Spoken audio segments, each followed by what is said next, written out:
Hello friends, स्वागत है आपका मेरे YouTube channel story with Munendra में। मैं आज आपके लिए लेकर आया हूँ राजस्थान की मिट्टी की खुशबू और उसकी परंपरा की कहानी कठपुतली। मगर कहानी शुरू करने से पहले आप मेरे चैनल को लाइक, शेयर, सब्सक्राइब करना न भूलना। तो लीजिए कहानी शुरू करता हूँ। कठपुतली। एक लोकल अखबार के पत्रकार महोदय सगवा का साक्षात्कार लेने के लिए उसके घर के दरवाजे पर खड़े आवाजें लगा रहे थे। काफी देर बाद एक हाथ में कठपुतली और एक हाथ में रंगों से भरी कूची लंबा सा घूंघट किए सगवा की पत्नी आई तो पता चला कि सगवा तो सुबह ही खेल दिखाने चले गए। बस आते ही होंगे। और बाहर पड़ी एक खटोले की तरफ बैठने का इशारा करके अंदर घर चली गई। पत्रकार महोदय सगवा के घर को चारों नजर घुमाकर देख रहे थे। पीली मिट्टी और गोबर से लिपा पुता आंगन, दरवाजे की चौखट को तीनों तरफ खड़िया और गेरू से बनी फूल पत्ती वाली वेल, सब कुछ मन को भा रहा था। साफ सफाई तो जैसे स्वर्ग जैसा एहसास करा रही थी।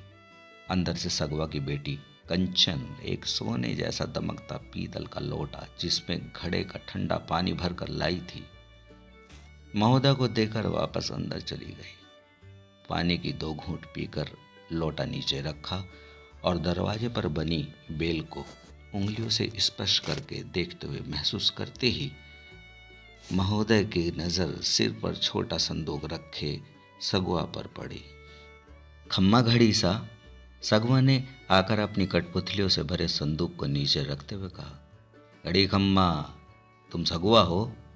मैं एक लोकल अखबार में लिखता हूँ। तुम्हारे खेल की बड़ी तारीफ सुनी थी तो चला आया मिलने। अरे साहब, बड़े भाग हमारे जो आप पधारे। सुनाओ सा, कहीं सेवा करूँ थारी? छोरी, मेहमान ने पानी वाणी दियो कि ना? अरे दिया दिया, पानी दिया, अभी पिया, ये देखो। लोटा दिखाते हुए पत्रकार महोदय ने पूछा, और सुनाओ सगवा, आज कहाँ खेल दिखा कर आ रहे हो आप? बैठो सा, कहकर सगवा अपने संदूक पर ही बैठ गया। अरे अरे, उस पर क्यों बैठ रहे हो? यहाँ खटोले पर बैठो मेरे पास, वो आपकी रोजी रोटी है। साहब, माँ है हमारी, हमने पाल रही है। माँ की गोद में बैठना के पाप हो गए। वाह सगुआ जी, कितने सुंदर विचार है तुम्हारे। अच्छा, ये कठपुतली का खेल कब से दिखा रहे हो तुम? महोदय ने पूछा। साहब, हमने तो विरासत में मिले हुआ है, बाप दादा सब पुतला ही निचा में से। अच्छा, तो पुश्तैनी काम है ये आपका? खर्चा निकल आता है? के खर्चा लिखड़ा को साहब, इब तो सब फिल्म देखें। लोग लुगाई ने मारो खेल देखना को पसंद नहीं है। बालकों ने डोरीमोन शक्तिमान को खेल घना भावे। पहले हम कठपुतली का खेल दिखा के अपने कुंड में पाले में थे। इब कठपुतली बुरा मान गए साहब, हम सब ने नचारियो है, काम को नहीं चाल रो साहब। कितनी सच्चाई थी सगवा की बातों में। उसके कहने के मुताबिक अब बस कहीं कहीं कोई बड़े घर से हुक्म आ जाता है, कोई विवाह शादी के मौके पर कुछ देर का खेल मेहमानों के लिए दिखाते हैं। वो लोग भी केवल इसलिए अपने राजस्थान की संस्कृति और उसकी परंपरा बनी रहे। अब तो 4 लोगों की भीड़ भी नहीं जुटती। जगह जगह चप्पे चप्पे पर पुलिस का पहरा, बीमारी का बढ़ता खतरा और घर पर ही रहने की सरकारी फरमान। इन सब के चलते सगवा के परिवार वाले हर घड़ी दम के खुश रहते देखकर कोई नहीं जान पाता था कि परिवार की कितनी परेशानी से गुजर रहा है। अब कुछ माड़ा मोटा खाने दे भगवान, सगो ने जब अपनी पत्नी से कहा तो उसने ना में हाथ नचाते हुए कहा, खा लो, टोकरी में ही 2 टिक्कर पड़े हैं। भगवान, इशारा तो ठीक कर लिया कर, बेरा नहीं चल रहा, हाँ कहवे ना। बापू, माँ कठपुतला नचाती, हाथ ने आदत पड़ गयो है। ये लो टिक्कड़ खाओ अचार से और पानी पियो प्यार से। ला बेटी, जो मारी कंचन ना हो तो क्या होगा को। सगवा ने खाना खाकर थोड़ा आराम करने की सोची तो पत्नी पास आकर बोली, सुनो सा, छोरी ने स्कूल वाले पढ़ाने मना कर रही हो है, 5 महीने की फीस के पैसे मांग रही हो है। देंगे फीस अभी, कंचन ने पढ़ाना तो पड़ेगा रे। छोरी सुन, 4-5 दिन की मोहरत ले ले मास्टर से। ठीक है बापू, कहकर कंचन चली गई। सगवा की बेटी कंचन सरकारी स्कूल में पढ़ने से कतराती है। उसका कहना है कि पढ़ाई ठीक से नहीं होती।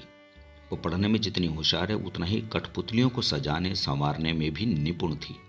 वो राजस्थान का पारंपरिक कठपुतली के खेल से बंधी संस्कृति को भी जीवित रखना चाहती थी। कक्षा 8 में पढ़ रही 14 वर्षीय कंचना बापू के दिल की धड़कन थी, पर कुछ एक रिश्तेदारों ने उसकी शादी को लेकर ताने मारने शुरू कर दिए थे। सगवा किसी की नहीं सुनता था। मैं अपनी छोरी का ब्याह सही उम्र में ही करूँगा, चाहे गांव वाले मणे बिरादरी से बाहर निकाल दे। बस सगवा बड़बड़ाता रहता। उसके मन में ना जाने कितने दुख भरे थे।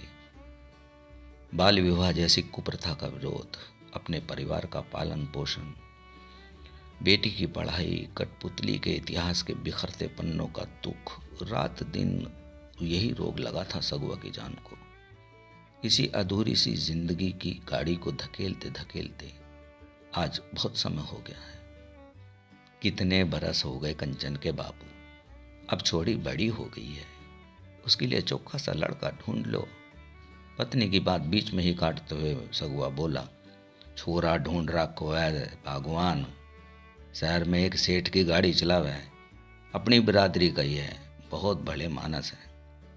यो काम तो घना चोखा कर रखे हो साथ। लड़का कैसा है हमने भी दिखा दो। हाँ, परसों आ रही हो छोरा, तू भी देख लियो। और कंचना ने भी दिखा दियो। छोरी ने दिखाऊं? यो तुम काई कह रहे हो सा? रे बावड़ी, जमाना बदल गयो है, इब थारा मारा टाइम को नहीं। इतने खुले विचार हमने देखे तो हमने मतलब मैं लड़के का दोस्त, हम दोनों ही आए आज कंचना को देखने। जब मैंने सगवा अंकल से इतने आज़ाद विचारों को जानना चाहा तो अंकल ने बताया कि जगह जगह जाकर कठपुतली का खेल दिखाने और जन जागृति अभियान में बाल विवाह की कुप्रथा को रोकने का खेल कई महीनों तक चलता रहा, जिसमें बाल विवाह पर रोक और बेटी की शादी सही उम्र पर करने, पढ़ाई लिखाई शिक्षा पर जोर दिया जाता था। अंकल ने यह भी कहा कि जब हम सारी दुनिया को ये संदेश देते हैं तो क्या हमारा फर्ज नहीं कि इस पर हम पहले अमल करें। मुझे इतना सुनकर विचार अच्छे लगे कि मैंने दोस्त के कुछ कहने से पहले ही रिश्ता पक्का कर दिया। यह हक मुझे उसके मम्मी पापा ने ही दिया था।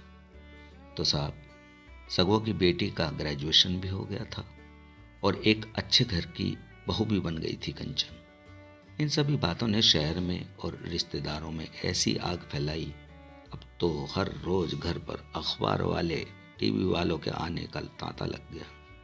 सभी पत्रकारों का उचित जवाब देता था सगवा जी, समाज और रिश्तेदारों की भली बुरी बातों का आपने विरोध कर अपनी सोची समझी स्कीम को अंजाम दिया। इतनी प्रेरणा आपको कहाँ से मिली? साहब, मैं दुनिया की बड़ी बड़ी बातें न के जानूँ, वो सब तो हमने अपनी कठपुतली से सीखा। हमने अपने राजस्थान की परंपरा ने मिटने नहीं दियो। हमारी संस्कृति उसकी शान को बना करके रखो, तो भला वो हमारे घर की शान ने कैसे मिटा देती। अच्छा, समाज के लोगों को कोई संदेश देना चाहोगे? हाँ साहब, हम सब भी उस ऊपर वाले के हाथ की कठपुतलियाँ हैं। वो जैसा नचावे हम नाच रहे हैं। जो उसके हाथ से अपनी डोर छीन ले हुए है तो भटकाओ बढ़ जावे जी। कहने का मतलब जी, तुम सब अपनी परंपरा, अपनी संस्कृति ने बचा कर रखो, वो तुम सब ने संभाल लेवेगी, खंभा घड़ी सब ने जी। तो दोस्तों, ये थी मेरी कहानी। आपको कैसी लगी कमेंट बॉक्स में लिखकर ज़रूर बताना। और हाँ, मेरे चैनल को लाइक, शेयर और सब्सक्राइब करना मत भूलना।